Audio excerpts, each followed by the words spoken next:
Hey everyone, it's Alexander, the real Mr. Robinson. Welcome to the channel, and this is my review for Titanic, James Cameron's 1997 juggernaut of a hit. This is one of the most important movies of the 1990s. It's certainly one of James Cameron's most popular movies, and even those that don't consider this one of their favorite James Cameron movies acknowledges the impact that it left on everyone. But for anyone who's been living under a rock, first of all, I don't know how you're watching this video, but thank you. Let me just tell you what it's about. The movie is essentially about the sinking of the Titanic, one of the most tragic events in human history. But the sinking is actually more of a backdrop to a love story involving a young woman who's in an upper-class society named Rose, played by Kate Winslet. She is forced to marry this incredibly wealthy man at her mother's wish, just so her mother can basically get more money. However, during her time on the Titanic, she meets a young man played by Leonardo DiCaprio named Jack. He is an artist who's very poor, is in the lower decks of the ship, but the two of them start to get to know each other, and at the point where these two characters are just madly in love with each other and plan to spend the rest of their lives together, all of a sudden an iceberg comes out of nowhere and goes, no. Like I said before, this is one of the most popular movies of the 1990s. It had a record budget of $200 million, the first movie to ever have that high of a budget, and it was also the first movie to cross the $1 billion mark. In fact, in its original theatrical run, it was just $200 million short of reaching $2 billion. It wasn't until the 3D re-release in 2012 where this movie actually reached that goal, but at the time, it made $1.8 billion worldwide, and nothing came close to beating it until James Cameron's Avatar. And this movie also got a ton of Academy Award attention. It was nominated for 14 Oscars and ended up winning 11. James Cameron himself won the Oscar for Best Editing, Best Director, and Best Picture, and 11 Academy Award wins would not be met until Return of the King in 2003. And I have to be totally honest, even though this movie made a crap ton of money, even though this movie won several Academy Awards, and even though this movie has stood the test of time for over 25 years, this is my least favorite James Cameron movie, not counting Piranha 2: The Spawning. There are just some elements in this movie that don't quite hit me the same way as his other movies do. And I'm just going to go over some of the negatives first of all, on why this movie doesn't work for me like some of the others do. For one, I think the opening's pretty rough. It's not awful, and I wouldn't even say it's bad, but when the Titanic first leaves port and starts its maiden voyage, there's a lot of bad CGI throughout. The CG water looks like crap, the people walking all across the ship as it's sailing look terrible, and maybe this isn't even a case of bad CGI at the time it came out. It could be one of those things where, well, it was good for 1997, but looking back on it now, it certainly doesn't hold up. I also had some problems with the scenes set in the present day. Now, Gloria Stuart is the exception. She is absolutely phenomenal at playing an older Rose, and there is a lot of emotion with this character and the decision to have most of the movie be told in flashback. She's great. But I think the subplot of Bill Paxton's character trying to find the heart of the sea is kind of pointless because it's not really a major focus of the movie. It's basically a MacGuffin to get the movie started and to bring in an older Rose, but outside of that, it didn't really serve much of a purpose. And finally, the one thing I really cannot stand throughout this movie is Billy Zane. Billy Zane is a flat-out cartoon in this movie.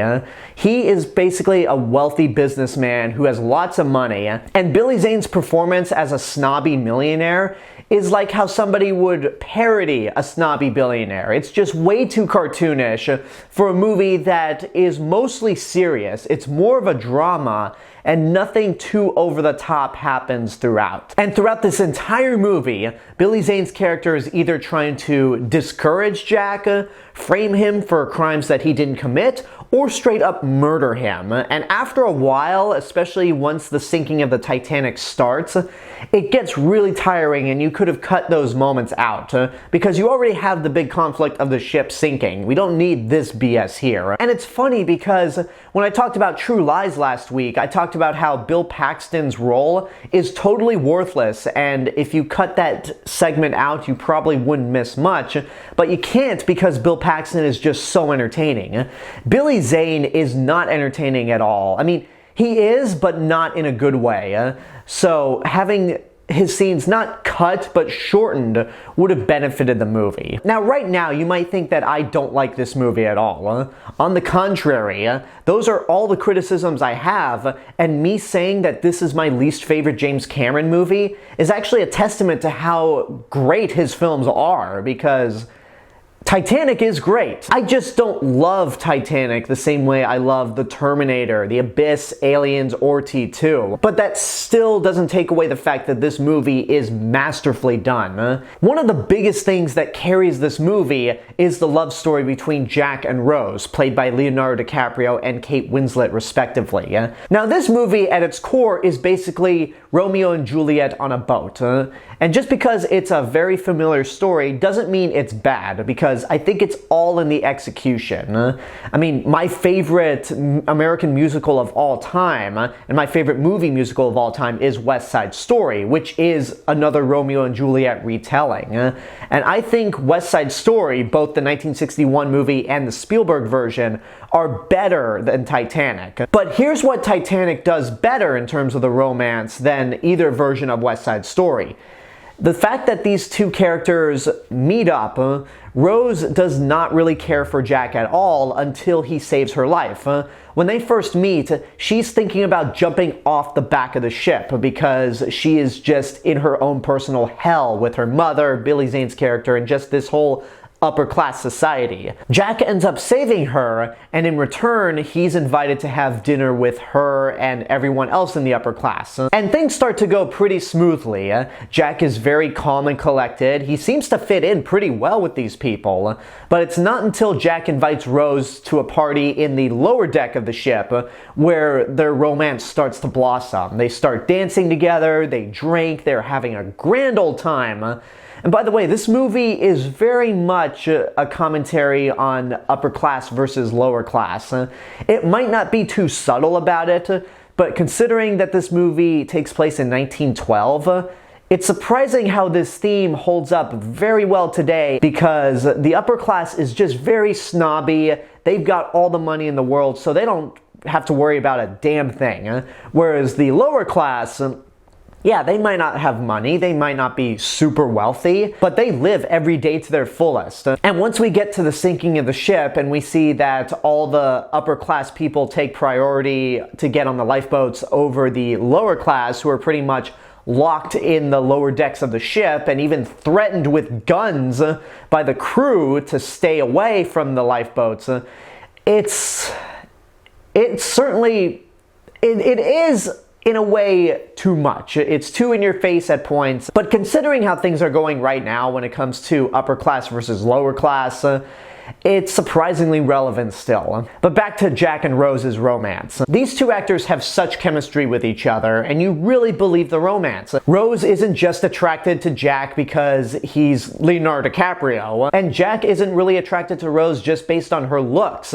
Each of them have really distinct personalities, and they're very caring for one another. They are just madly in love, and it's almost cute to watch their romance blossom. And of course, we get one of the most iconic sequences of the movie where Rose brings out the heart of the sea and asks Jack to draw her like one of his French girls, wearing the diamond and only the diamond. Now, outside of the money and the box office, this movie is very distinctive for having one of the most iconic nude scenes in any movie, where Kate Winslet gets naked, lies down on the couch, and Jack draws her. In terms of full nudity, you only see her back, but you see her boobs, which is something that you almost never see in a PG-13 movie. And I think the reasoning for that is because Rose isn't sexualized during this scene. Her nude scene in this movie is actually very tasteful, and it's more in an artistic manner. So if it's not sexualized, then it's okay to show this in a PG-13 movie. I mean, hell, both Clash of the Titans from 1981 and Trail of the Pink Panther from 1982 were rated PG, and both those movies have boobs galore. You see topless women, and the reason it's okay to put them in there is because they weren't sexualized. But then again, that was the 80s, and the 80s got away with a lot. But let's move on. It's an absolutely iconic sequence that I imagine disoriented a lot of not just young boys, but a lot of VHS tapes. I never owned Titanic on VHS. In fact, I actually didn't see this movie for the first time until a month after Avatar came out. But I can only imagine that when you watch this movie on VHS, when you get to the nude scene and it starts breaking up, you can definitely tell that a lot of people paused during that moment. So yeah, the romance works incredibly well, it's very believable, and if I'm going to go back to West Side Story, as much as I love both versions of that play, the romance did feel like the romance you'd see in a Disney movie from the Golden Age and Silver Age, where these two characters meet for the first time and instantly they're in love. This romance, however, plays out like a romance in the Disney Renaissance films where, yeah, the characters are just meeting, but they take time to get to know each other, and it ends up being a believable relationship. And throughout, you're just thinking, these two are so cute together, they are madly in love. What could possibly come between them to ruin it at all? And thus we get to the other excellent thing about the movie, the sinking of the Titanic. One of the most famous movies about the sinking of the Titanic prior to James Cameron's version is A Night to Remember. Now, I have not seen that movie in its entirety, but I have seen clips, especially the sinking of the Titanic, and the sinking in that movie is very straightforward. It's just the ship sinking down to the bottom of the ocean. Nothing too spectacular. But James Cameron makes this sequence spectacular. And also, he makes it feel like it's in real time. Like the ship is sinking in real time. And it's just absolutely awe-inspiring to watch this ship sink. There is so much tragedy when you see people jumping off the side into freezing cold water, when you see all the lower class people trapped in the lower decks, and the crew members pointing guns at them to keep them from getting on the lifeboats. There's a lot of tragedy to it. And the detail that this movie prepares us for in the beginning, where the middle of the Titanic snaps off, the back falls into the ocean and then ultimately meets its demise by sinking straight down. It's really amazing. Like, the whole sequence is spectacular, and it totally makes up for the poor special effects that we see earlier in the movie. And the movie ends on a really tragic note where Jack dies by making sure that Rose is safe on that door, and he basically freezes to death and sinks to the bottom of the ocean. It's a very tragic scene that has sparked a lot of controversy because people keep saying, oh, that door is big enough to fit both of them. And even Mythbusters tackled this scene and showed, yeah, these two can actually fit on the door. Here's what I have to say about that sequence. It is possible for that door to hold both Jack and Rose. The problem is, water is still coming up. They're not sinking, but there's still water that is coming over the side, and they're in freezing cold water. Only one of them could be able to stay on that door without water touching them. And considering everything we know about Jack and his desire to make sure that Rose is okay, basically the way he protects Rose, this is totally in character for Jack to not be on the door with Rose. He is the kind of character that would want to make sure that Rose survives to live a full life, even if it means sacrificing his own life. It's a very heartbreaking scene when Jack sinks to the bottom of the ocean, and you just feel this huge sigh of relief when the lifeboats pass Rose. She can barely speak, and she swims over to grab a whistle to get their attention, and you realize she's safe. She's gonna live a long life, and by the end of the movie, I feel like there's a lot of interpretations that could be done. Some people say that the older Rose just fell asleep and dreams about being on the Titanic with Jack. I think it's more that she died in her sleep, and her vision of heaven is being on the Titanic with Jack. Because everyone else in that sequence are people that died, including the captain, and they are just giving them a round of applause for being in love. So that's how I interpret it. And there's really not much else to say about Titanic. It is truly a masterpiece in its own way. I may not love it as much as I do James Cameron's other movies, but it is excellent on most accounts. The production design is absolutely iconic, the costumes are great, James Horner's score is amazing, the Celine Dion song, My Heart Will Go On, is absolutely iconic, just as iconic as the movie itself. Yes, Billy Zane's character is a flat-out cartoon character. Yes, some of the other depictions of the upper class people are just absolutely over the top and not subtle in any way, with the exception of Kathy Bates. If I could briefly just talk about her for a minute, one of the reasons I really love this character, I know she's based off a real life person. I don't know much about the real life person, but just basing Kathy Bates' performance, I just love how she has lots of money, sure, but she's very welcoming of Jack. She doesn't have a stick up her ass the way Rose's mom does and Billy Zane does. And she just plays out as, this is gonna sound corny, one of the good rich people. She's definitely the rich person who's like, yes, I have lots of money, but I'm living life. I'm loving it. So she's the only exception when it comes to the rich people in this movie. And really briefly, before I give my rating, one of the upper class people on the Titanic is played by Trisha O'Neill, who was the lead in Piranha 2: The Spawning. She doesn't have any lines, and it's one of those blink and you'll miss it cameos.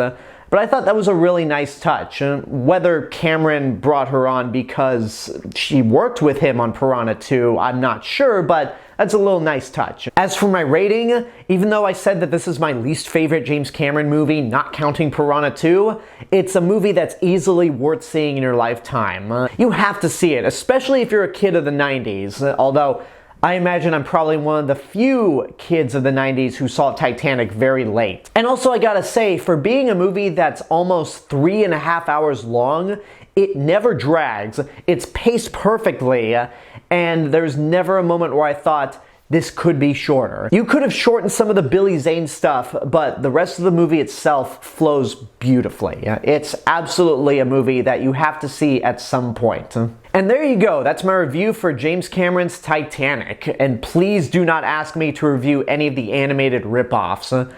Although, me saying that is probably an open invitation for you guys to constantly ask me to review those movies. I don't know. I'll consider it. If there's enough demand for me to sit down and actually watch these animated Titanic ripoffs, I'll consider it, but right now I have no desire. This would actually be James Cameron's last narrative feature film for 12 years. In between this time, he made 2 documentaries, Ghost of the Abyss from 2003, which was again about the Titanic, and Aliens of the Deep in 2005, which was about deep sea exploration and all the weird creatures you can find at the bottom of the ocean. I actually did consider reviewing these movies for this series of reviews, but I just don't have the time, and I'd rather focus on his narrative feature films. Which means it's finally time to finish this series of retro movie reviews with the actual big one. The movie that dethroned Titanic for the highest grossing movie of all time, and a movie that I actually did review on my original YouTube channel 10 years ago. And that, of course, is 2009's Avatar. I am so excited to be reviewing this movie again and in much more detail with more professionalism than I did 10 years ago. If you really do want to see that original review I did back in 2012 in my college dorm room, you can check it out right here. And God bless you for having the courage to watch that review, because I certainly can't. But until then, I want to know what you guys think about Titanic. If you've seen it, what did you think? Whatever the case may be, let me know in the comments below. Don't forget to like the video, subscribe to the channel, and hit the bell button to get notifications. You can also follow me on Facebook, Twitter, Instagram. Go check out my Twitch channel and support me on Patreon. I'll see you guys in the next video. But until then, have a good day and take care of yourselves.